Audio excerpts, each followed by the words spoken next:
संसद में नेता विपक्ष राहुल गांधी के हिंदुत्व को लेकर दिए गए बयान को विरोध में गुजरात में बसपा कार्यकर्ताओं ने कांग्रेस कार्यालयों के बाहर उग्र प्रदर्शन किया। इस दौरान अहमदाबाद में कांग्रेस कार्यालय पर दोनों पार्टी के कार्यकर्ता आमने सामने आ गए थे, जिसके बाद दोनों ओर से पथराव किया गया। राहुल गांधी ने इस घटना की निंदा करते हुए सोशल मीडिया पर लिखा है कि हिंसा और नफरत फैलाने वाले बसपा के लोग हिंदू धर्म के मूल सिद्धांतों को नहीं समझते।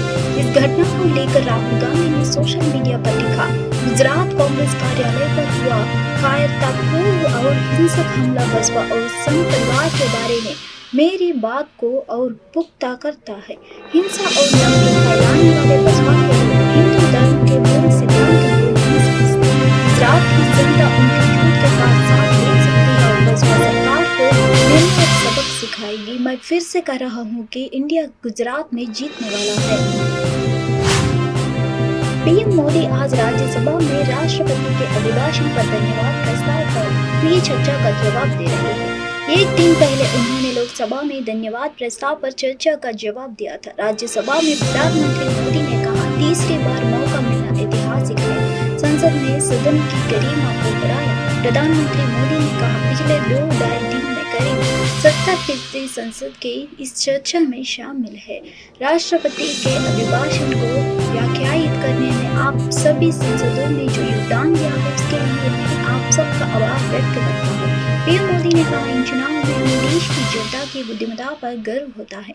उन्होंने प्रोपेगेंडा को परास्त कर दिया है। जनता ने प्रदर्शन को प्राथमिकता दी। उन्होंने धोखे की राजनीति को खारिज कर दिया और विश्वास की राजनीति पर जीत की मुहर लगा दी। हेमंत सोरेन ने आज रांची में अपने आवास पर सत्तारूढ़ विधायकों की एक हाई लेवल मीटिंग बुलाई है। हेमंत सोरेन की इस हाई लेवल मीटिंग को लेकर सियासी अटकलों के बाजार गर्म है। ऐसी संभावना है कि हेमंत सोरेन बैठक में कोई बड़ा निर्णय ले सकते हैं। इधर बैठक के लिए सत्तारूढ़ INDIA को सभी विधायकों इकट्ठा होना शुरू हो गए हैं। मुख्यमंत्री चंपाई सोरेन और झारखंड कांग्रेस के प्रभारी गुलाम अहमद मीर व प्रदेश अध्यक्ष राजेश ठाकुर हेमंत सोरेन के आवास पर पहुंच चुके हैं। गुलाम अहमद मीर और प्रदेश अध्यक्ष राजेश ठाकुर की हेमंत सोरेन के साथ मुलाकात की तस्वीरें भी सामने आई हैं। उन्होंने कहा कि विधायक दल की बैठक में हेमंत सोरेन को नेता चुना गया है। इसके बाद चंपाई सोरेन पद से त्याग पत्र देंगे। चंपाई सोरेन के त्याग पत्र के बाद हेमंत सोरेन नए मुख्यमंत्री के रूप में शपथ लेंगे। हेमंत सोरेन के साथ मंत्रिमंडल के अन्य सदस्य भी शपथ लेंगे। उन्होंने दावा किया है कि मंत्रियों की लिस्ट में उनका भी नाम शामिल है। पंजाब के कादूर शहीद लोकसभा सीट से चुनाव जीते अमृतपाल सिंह 5 जुलाई को संसद में शपथ लेंगे। यह जानकारी सरबजीत सिंह खालसा ने दी है। अमृतपाल सिंह को कुछ शर्तों के साथ 5 जुलाई से 4 दिन या उससे कम समय के लिए पैरोल दी गई है, जिसके बारे में जेल अधीक्षक डिब्रूगढ़ को सूचित कर दिया गया है। इससे पहले पंजाब सरकार ने असम के डिब्रूगढ़ जेल में बंद वारिस पंजाब दल संगठन के प्रमुख अमृतपाल सिंह का लिखित अनुरोध लोकसभा अध्यक्ष ओम बिरला को भेजा था, जिसमें अमृतपाल ने अस्थायी रिहाई या पैरोल की मांग की। डिब्रूगढ़ जेल में बंद अमृतपाल सिंह को अमृतसर पुलिस 5 जुलाई को दिल्ली लेकर चलेगी, जहां वह संसद की शपथ लेंगे। लोकसभा में संसद की शपथ लेने के बाद अमृतपाल सिंह को फिर से वापस डिब्रूगढ़ जेल ले जाया जाएगा। इस दौरान अमृतपाल सिंह को किसी से भी मिलने की इजाजत नहीं होगी। अमृतपाल सिंह के कानूनी सलाहकार ईमान सिंह खारा ने मंगलवार को कहा था कि लोकसभा चुनाव में प्रचंड जीत दर्ज करने वाले कट्टरपंथी सिख नेता की याचिका NSA की धारा 15 के तहत जेल अधीक्षक के माध्यम से 9 जून को पंजाब सरकार को भेजी गई थी। डिब्रूगढ़ जेल अधीक्षक ने अमृतपाल सिंह का पत्र डिप्टी कमिश्नर को भेजा था, जिन्होंने इसे राज्य सरकार के मुख्यालय को भेजा था, जिसमें लोकसभा स्पीकर से अमृतपाल को शपथ लेने की अनुमति देने किया गया था। दिल्ली के CM अरविंद केजरीवाल की न्यायिक हिरासत 12 जुलाई तक बढ़ा दी गई है। दिल्ली की राउज एवेन्यू कोर्ट ने बुधवार को न्यायिक हिरासत के अवधि को बढ़ा दिया है। आबकारी नीति मामले में ED ने 21 मार्च 2024 को उन्हें गिरफ्तार किया था। इसके साथ ही कोर्ट ने CM केजरीवाल की उस याचिका पर फैसला सुरक्षित रख लिया, जिसमें उन्होंने मांग की है कि मेडिकल बोर्ड से परामर्श के दौरान उनकी पत्नी को वीडियो कॉन्फ्रेंसिंग के जरिए उपस्थिति होने की इजाजत दी जाए। कोर्ट इस पर 6 जुलाई को फैसला देगा। बता दें कि अरविंद केजरीवाल को ईडी के साथ ही सीबीआई ने भी गिरफ्तार किया है। सीएम केजरीवाल ने सीबीआई से जुड़े मामले में जमानत देने के लिए दिल्ली हाईकोर्ट में याचिका दाखिल की है। इस पर उन्होंने त्वरित सुनवाई की मांग की है। इस मामले में शुक्रवार को सुनवाई हुई है। वकील रजत बदवाज ने कहा कि सीएम केजरीवाल को अवैध तरीके से कस्टडी में रखा गया है और इसमें कानून का पालन नहीं किया गया है।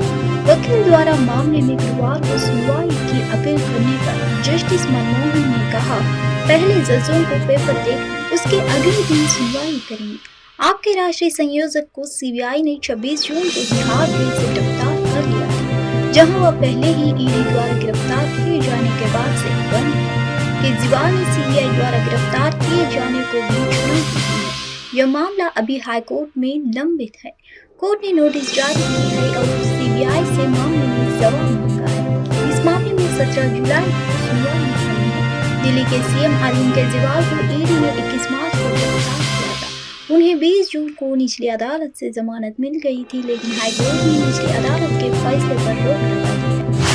उत्तर प्रदेश के हाथरस जिले से सचिन के बाद हुई भगदाड़ में 121 लोगों की मौत के बाद बुधवार को मुख्यमंत्री योगी आदित्यनाथ जिले के दौरा करने लगे हैं।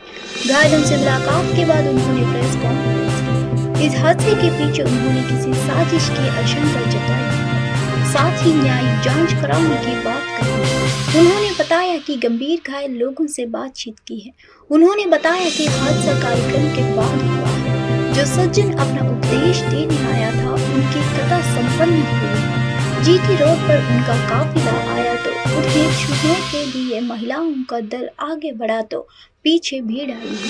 इसके बाद एक दूसरे के ऊपर चढ़ते गए। सेवादार भी लोगों को धक्का देते हैं। इसके कारण जीटी रोड के दोनों ओर जीटी रोड के अंदर ही हादसा हो गया है।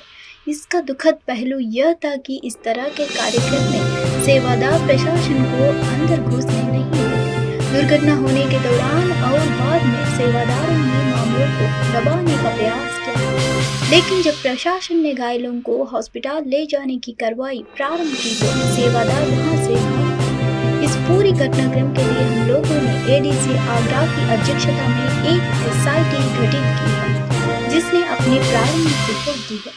घटना की तह में जाने के लिए कहा गया है।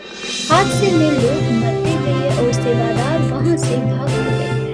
कुंभ जैसे बड़े बड़े आयोजन होते, इसलिए इसकी तह में जाना आवश्यक है कि कौन लोग इसके लिए जिम्मेदार है।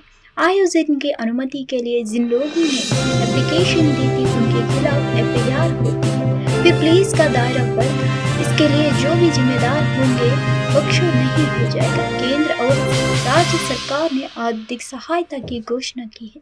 मृतकों के बच्चों की पढ़ाई की व्यवस्था की जाएगी।